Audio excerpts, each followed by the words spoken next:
Tingnan nyo, napakaganda ng kanyang dahon at talagang sariwang-sariwa at walang kasira-sira. At ang pamamaraan kaya dumami ang sanga nito ay aking pinutol. Katulad nito yung mga sanga, nung maputol ko yung 4 na sanga, ito na tumubo. Magaganda yung kanyang tumubong mga dahon.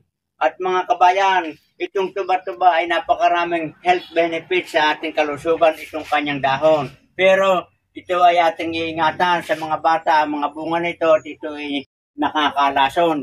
Pero itong kanyang dahon, yung nilaga ay marami ang natutulungang karamdaman. Ang dahon ng tuba-tuba mga kabayan ay mainam kung napantapal sa ating tiyan. Kung ikaw ay may kabag, laging ang tiyan mo ay parang may hangin, laging busog at di makakain, ay ang gagawin natin ay ating idadarang sa apoy. At pagkatapos na mainit-init na, ay ating papahiran ng langis ng niyog o olive oil. At saka natin itatapal sa apektadong area na mas sumasakit. Mahusay din ito sa pagpapababa ng ating kolesterol.